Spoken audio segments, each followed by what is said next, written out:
Assalamualaikum warahmatullahi wabarakatuh. Perkenalkan, saya Tika Yulita dengan NIM 2305936. Hmm, Saya akan menyampaikan hasil resume saya tentang pengertian dan ruang lingkup komunikasi bisnis. Pengertian komunikasi bisnis. Komunikasi bisnis adalah kegiatan berkomunikasi yang dilakukan dalam kegiatan berbisnis. Beberapa definisi komunikasi bisnis menurut para ahli antara lain, menurut Mike Will 2010, komunikasi adalah proses proses di mana individu berbagi informasi, ide, dan perasaan melalui penggunaan simbol seperti kata-kata, gambar, atau bahasa tubuh. Sementara itu, WIS atau Twinner 2018 adalah komunikasi itu adalah kegiatan berkomunikasi yang dilakukan dalam kegiatan berbisnis.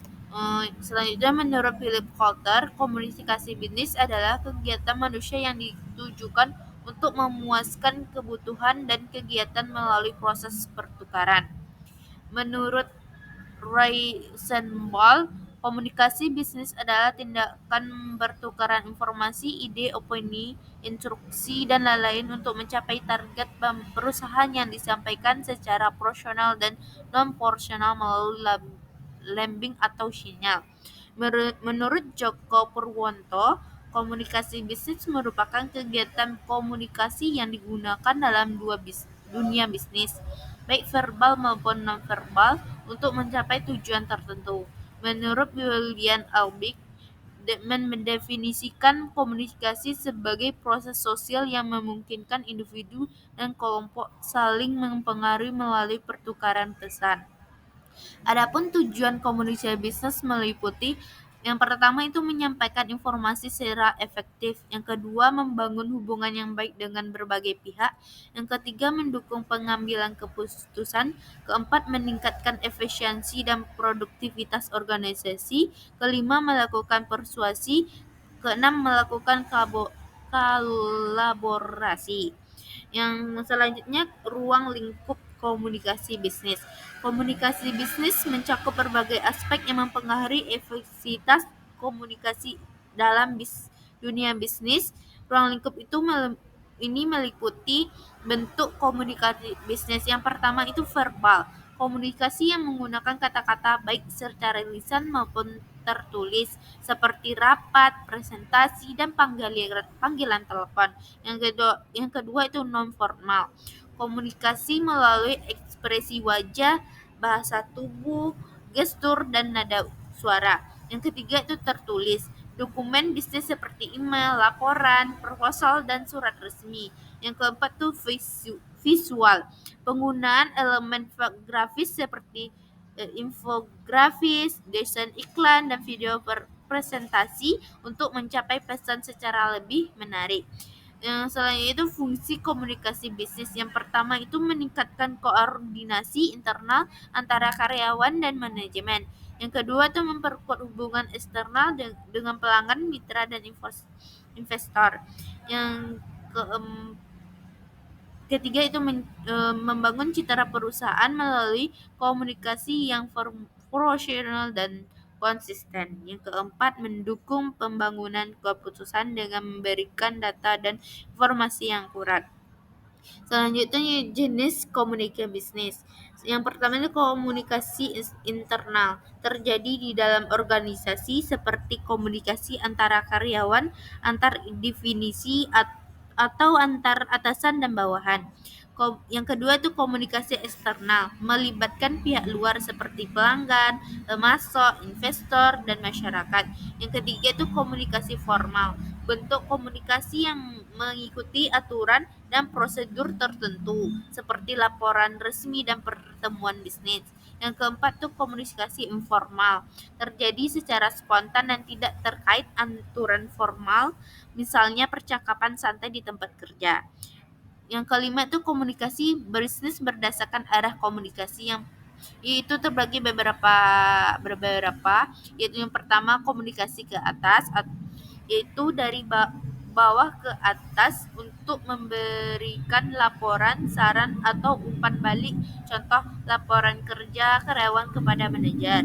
Yang kedua itu komunikasi ke bawah, yaitu dari atasan ke bawah untuk memberikan instruksi, kebijakan, atau arahan. Contoh, pengumuman perusahaan dari CEO kepada seluruh staf.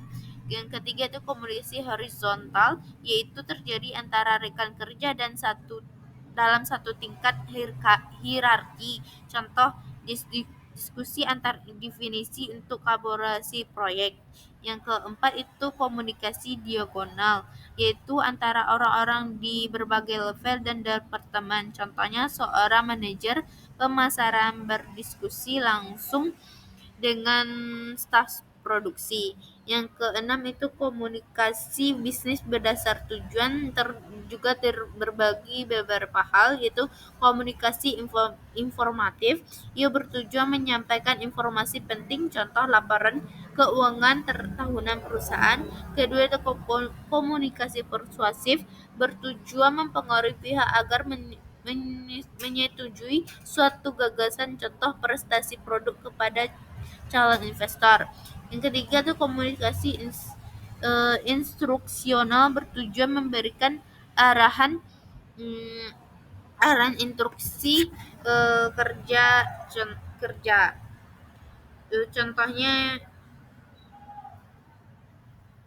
Contohnya presentasi produk itu SPO SOP maksudnya di perusahaan.